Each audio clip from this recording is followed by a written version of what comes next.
लक्षात घ्या, चांगलं बोलायला शिका. आणि सगळ्यात महत्वाचं म्हणजे याच्या त्याच्या पाठीमागे बोलण्यात वेळ वाया घालू नका. एवढा वेळ मिळतो कुठून? आणि फार वेळ ना तुमच्याकडे बोलावा, पहावा, करावा, दुसरं करता कशाला काय?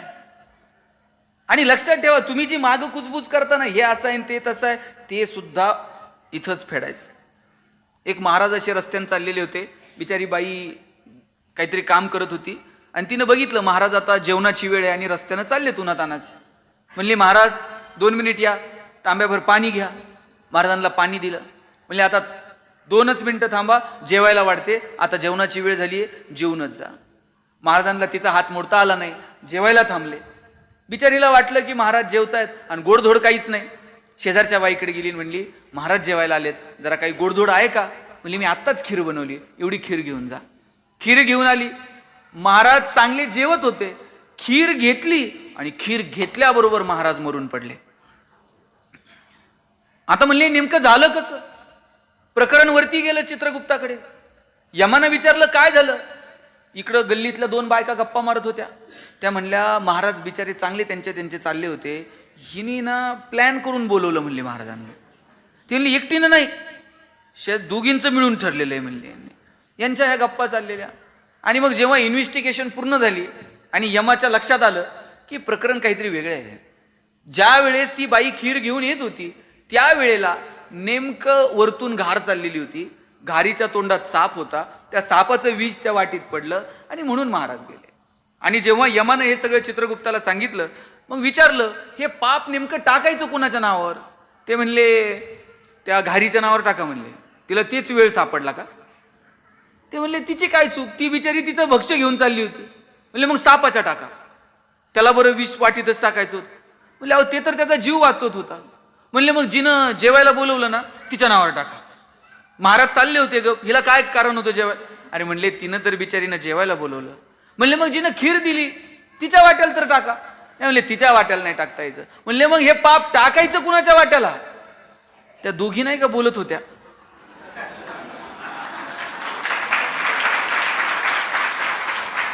काही घेणं का?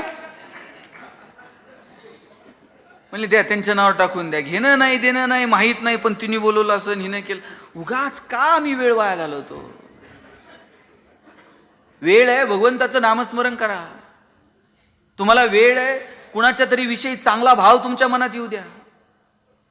हे जग लहरींनी बनलेलं आहे. तुम्ही जो विचार करता त्याच लहरी तुमच्याकडे अट्रॅक्ट होतात.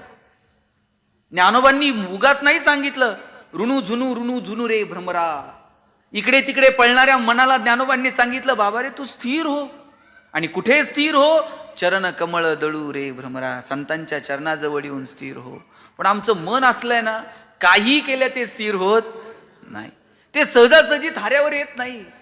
कुठून कुठे मन जाईल हे तुम्ही सांगू शकत नाही. बहिणाबाईंनी सांगितलं मन वढाय वढाय, किती हाकला ते परत.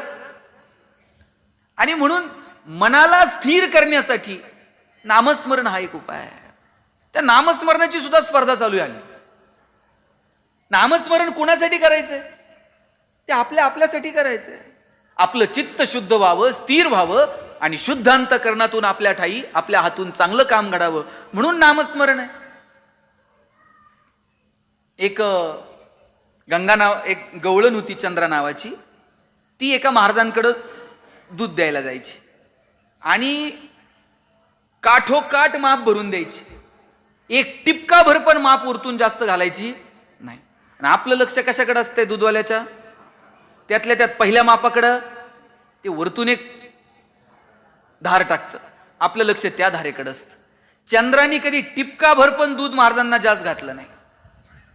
महाराज असे जपमाळ जपत बसलेले होते. त्यांचा शिष्य दूध घ्यायला गेला. नेहमीप्रमाणे महाराजांनी बघितलं, काठोकाठ माप भरून दिलं, टिपका भर जास्त घातलं नाही. त्याच वेळेला त्या चंद्राला गल्लीतल्या एका लहान पोराने हाक मारली, ए मावशी मला जरा दूध देशील? मावशी म्हणल्यावर चंद्रा म्हणली दूध पाहिजे, जा गाढवा घेऊन ये. पार सांडूस्तवर गाढवा भरला. ते घरी घेऊन निघालं दूध. चंद्रा म्हणली घरी न्यायला पाहिजे, हे पिऊन घे. घरी न्यायला तुला दुसरं देते. त्यानं गाढवाभर दूध पिऊन घेतलं, घरी न्यायला दुसरं दिलं. आता मात्र महाराज चिडले. महाराज म्हणले, चंद्रा, मी तुला पैसे देतो, कधी टिपकाभर दूध जास्त घातलं नाही, आणि या पोरानं तुला काय मावशी म्हणून हाक मारली, त्याला प्यायला वेगळं दूध, घरी न्यायला वेगळं दूध. आडानी चंद्रा महाराजांना म्हणली, महाराज, पैसे देणं आणि पैशाच्या बदल्यात मी दूध देणं हा व्यवहार झाला. त्या लेकरानं मला मावशी म्हणून हाक मारणं हे प्रेम आहे, त्यात कसलं मोजमाप आलं नाही.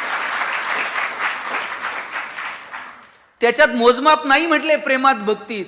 आणि याच्यावर महाराजांना चंद्रा म्हणते, महाराज, तुम्ही तर नाव सुद्धा मोजून घेता. आता तर मशीन आलेत, आता बॅनर लागतात, 1 कोटी राम नामात. सांगायचंय कुणाला? सुख हे दाखवण्याची गोष्ट नाही, आनंद हे दाखवण्याची गोष्ट नाही, ते आपल्या मनात. आणि म्हणून आपल्या अंतःकरणासाठी, आपल्या मनासाठी आपल्याला हे करता येईल का? मला वाटतं याचा विचार करा. आता शेवटचे 5 मिनिट घेतो, नीट ऐका. ज्या दिवशी आम्हाला आमच्या मनाला थाऱ्यावर आणता येईल ना, त्या दिवशी आमचं जगणं सुंदर होऊन जातं. आमच्या सगळ्या दुःखाचं कारण जर काय असेल तर आमच्यातला अहंकार आहे. आणि हे तुकोबांना कळलं, म्हणून तुकाराम महाराज म्हटले, अहंकार गेला, तुका म्हणे देव झाला. आणि अहंकार आला, तुका म्हणे वाया गेला. किती साध्या 2 वाक्यात तुकोबांनी आपल्या जगण्यातला राम सांगून टाकला. तुम्हाला जर अहंकार झाला तर समजायचं आता आपण वाया गेलो, आणि अहंकार गेला तर समजायचं आपण देव झालो. रावण सुद्धा कमी हुशार नव्हता, पण केवळ आणि केवळ अहंकार. रावण तर पुलस्ती मुनींचा नातू होता, प्रचंड शूरवीर होता, विद्वान होता, भगवान शंकराचा भक्त होता, पण केवळ आणि केवळ रावणाला अहंकार सोडता आला नाही, मनातला लोभ सोडता आला नाही, म्हणून रावण वाया गेला. आणि राम प्रचंड औदार्य, इतका किंचितचाही अहंकार नाही.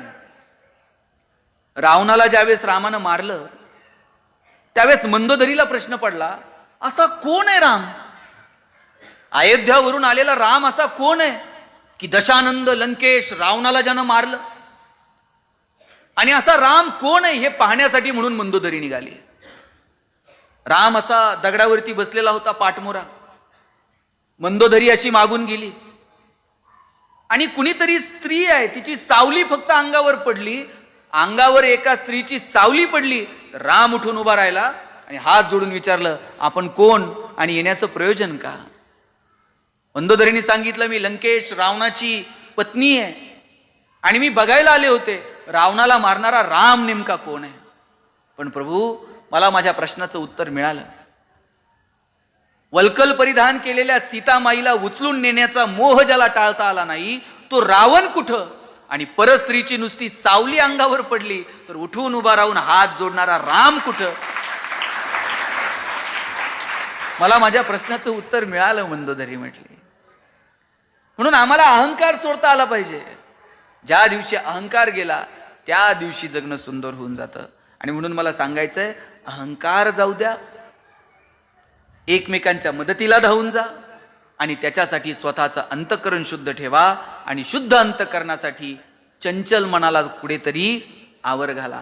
आणि चंचल मनाला आवर घालायचं असेल, दुसरा पर्याय नाही. चरण कमळ दळू, आम्हाला संतांच्या चरणाजवळ, संतांच्या साहित्याजवळ आम्हाला जावं लागेल, आणि त्यासाठी प्रयत्न करा.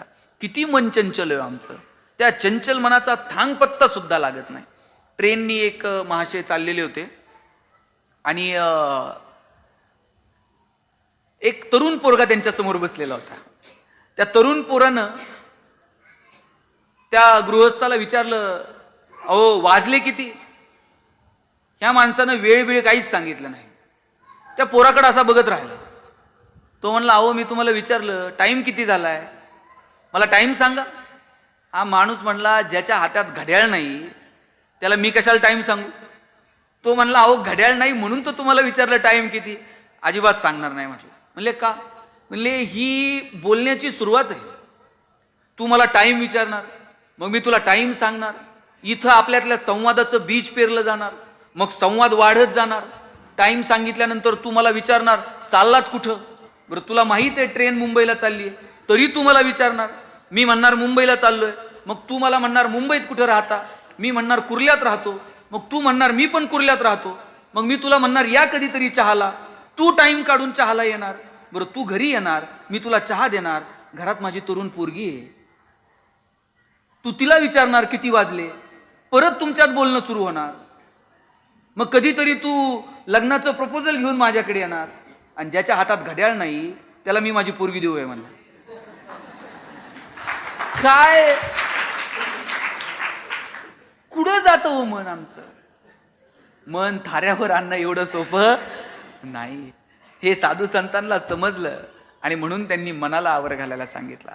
ज्या दिवशी मन शुद्ध होईल, ज्या दिवशी मन स्थिर होईल, ज्या दिवशी आम्ही अहंकारापासून दूर जाऊ, त्या दिवशी आमचं जगणं सुंदर होऊन जातं. तुम्हाला सगळ्यांना आनंदात राहायचंय का? नक्की राहायचंय? किती जणांना आनंदी राहायचंय? हात वर करा बरं. तिकडं माग बाबा फेटा, बाबांनी दोन्ही हात वर केले. शब्बास, घ्या घ्या हात खाली घ्या. सगळ्यांना आनंदी राहायचं. मी दुसरा प्रश्न विचारतो, तुम्हाला आनंदी राहायचंय का तुम्ही आनंदी आहात हे जगाला दाखवायचंय? राहायचंय का दाखवायचंय? नक्की. मग आनंदी राहणं खूप सोपं आहे. पण आपली गडबड काय माहितीये का? आपल्याला आनंदी राहायचं नाहीये, आपण आनंदी आहोत हे जगाला कळलं पाहिजे. लाखो रुपये खर्च करून लोक परदेशात फिरायला जातात आणि तिथं काहीच बघत नाहीत.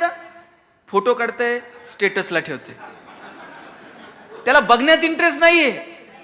आपण कुठे आहोत हे जगाला कळलं पाहिजे.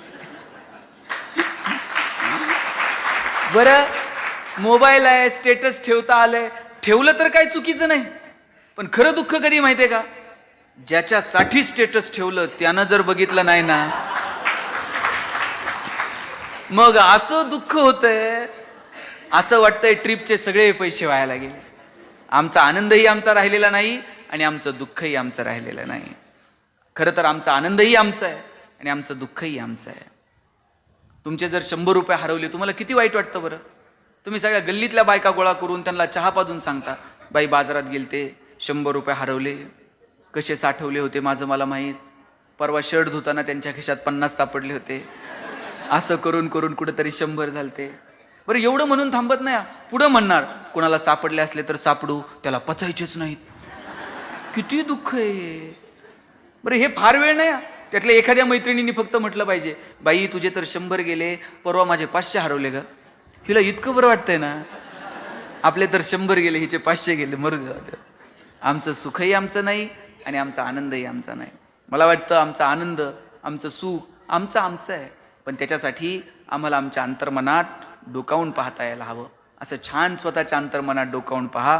त्याच्यासाठी कधीतरी डोळे बंद करून स्वतःच्या मनात एक चित्त कधीतरी होण्याचा प्रयत्न करा, अशी अपेक्षा या निमित्तानं व्यक्त करतो. मला यायला उशीर झाला त्यामुळे आपल्याशी जास्त बोलता आलं नाही, परंतु निश्चित इथलं वातावरण, सतीशराव आपण मला बोलवलं, मी आपले मनापासून आभारी मानतो. इथलं वातावरण आणि इथल्या एनर्जी आल्याबरोबर जाणवली की इथे एक छान पॉझिटिव्ह एनर्जी आहे आणि ज्या पद्धतीनं तुम्ही सगळेजण यात सहभागी होताय, तुमचं कौतुक करावं तितकं कमी आहे. सद्गुरू शांतानंद